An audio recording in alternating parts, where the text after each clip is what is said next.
Praise the Lord, hallelujah.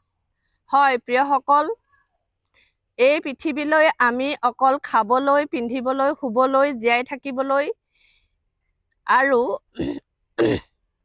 সম্বন্ধবোৰ বজাই ৰাখিবলৈ প্ৰভুৱে মানুহ কৰি জন্ম দিয়া নাছিল আমাক।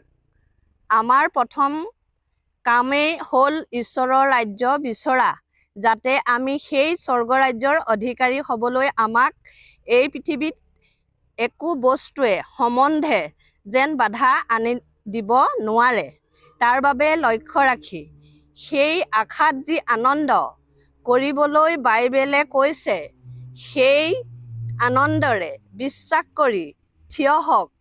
বহুত বুদ্ধিমান আপোনাক লগ পাব পাৰে, বহুত ডাঙৰ বিজ্ঞানী, ডাঙৰ ধনী ব্যক্তিয়েও আপোনাক লগ পাব পাৰে। হয়তো তেওঁলোক পজিশ্যনত আপোনাতকৈও বহুত ডাঙৰ হয়, বহুত পাৱাৰফুল মানুহ। সেই সময়ত আমি হয়তো তললৈ মূৰ কৰি থাকিম বা থাকিব লগা হ'ব পাৰে। কিন্তু প্ৰিয়সকল, আমি সেই যি ধনী ব্যক্তি, তেওঁলোকৰ আগত আমাৰ আত্মা কেতিয়াও তললৈ কৰিব নালাগে, কাৰণ ঈশ্বৰেই মানুহ হৈ মই আপুনি পৰমেশ্বৰৰ আত্মা কেতিয়াও নিদিয়ে আমাক তললৈ মূৰ কৰি থাকিবলৈ, কাৰণ আমি ঈশ্বৰৰ মানুহ হয়। যদিহে প্ৰভু যীশুৰ বাক্য এটাকৈ আপুনি পালন কৰে, কেতিয়াও ঈশ্বৰে নেগুৰ নকৰে। মনত ৰাখিব প্ৰিয়সকল, যদি ঈশ্বৰৰ আত্মা আপোনাৰ অন্তৰত সঁচা বিশ্বাসেৰে আছে, ঈশ্বৰে সেই শক্তি দিব। মই আপুনি কেতিয়াও লাজত পৰিবলগীয়া আৰু তলমূৰ কৰিবলগীয়া নহ'ব, কিয়নো আপোনাৰ বিশ্বাসে জগতৰ পৰা আপোনাক বেলেগ কৰি ৰাখিছে। ঈশ্বৰে পৃথিৱীত বেছিভাগেই খ্ৰীষ্টীয় লোক আছে, য'ত গ'লেও আপোনাক ঈশ্বৰে সহায় কৰিব। প্ৰিয়সকল, প্ৰভু যীশুৱে আপোনাক মোক সেইবাবেই জগতৰ পৰা বেলেগ কৰি আমন্ত্ৰিত কৰিলে। সৰু কথাত নিজৰ আত্মা দুখী নকৰি আনন্দ কৰক, সাক্ষীয়াল হওক, প্ৰভু যীশুৰ বাক্যত লাগি থাকক। দেখিব মোৰ আপোনা হ'বৰ সেই ভৱিষ্যতলৈ। আহকচোন, আমি সকলোৱে আজি যি লোক খ্ৰীষ্টীয় লোকে তাড়নাত আছে, সমাজৰ ভয়ত আছে, অনেক ককথনা শুনিবলগীয়া হৈছে, বুকু ডাঠি আগুৱাই প্ৰভুৰ বাণীৰে প্ৰভুৰ লগত থাকি চাওক, আপোনাক সেই জয় হ'ব আৰু যীশুৰ নামত আগবাঢ়ি যাবলৈ দিব। আহক, এটি চমু প্ৰাৰ্থনাৰে আমাৰ খ্ৰীষ্টীয় জীৱনত শান্তি বিচাৰো আৰু সেই শান্তি সকলোৱে পাবৰ কাৰণেও প্ৰাৰ্থনা কৰোঁ।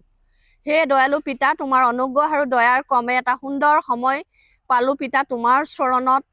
যিসকল লোক আজি তাড়নাত আছে পিতা, আজি চাব নোৱাৰো কেওফালে খ্ৰীষ্টীয় লোকক তাড়না কৰা, অপমানিত কৰা বা সমাজৰ গ্লানি, সমাজৰ পৰা বহিষ্কাৰ কৰা, সেয়েহে আজি এই বাক্য লৈ পিতা তোমাৰ চৰণত থিয় হৈছো পিতা। তুমি আমন্ত্ৰিত, তুমি আকৰ্ষণ কৰা হেতুকেহে আমিবোৰ তোমাৰ চৰণলৈ আহিব পাৰিছো পিতা।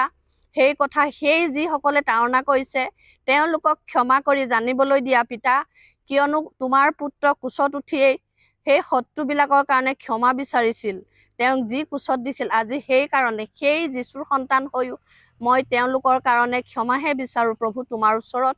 তেওঁলোকক জানিব দিয়া তোমাৰ প্ৰেম, তোমাৰ দয়া, যে তুমি ধৰ্ম বিলাবলৈ অহা নাই, খ্ৰীষ্টান ধৰ্ম বুলি নেগলেক্ট কৰা সকলক তুমি বুজাই দিয়া প্ৰভু, তোমাৰ প্ৰেম, তোমাৰ দয়া, তোমাৰ অনুগ্ৰহ।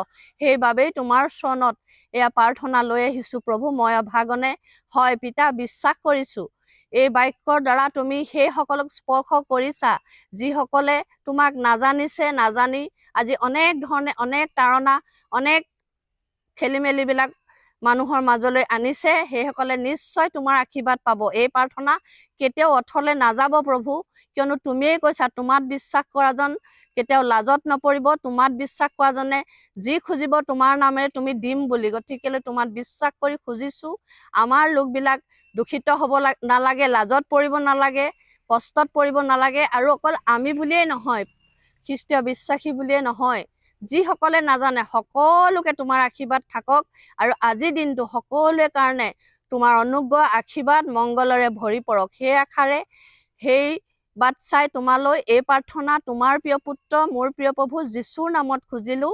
আমেন। ধন্যবাদ।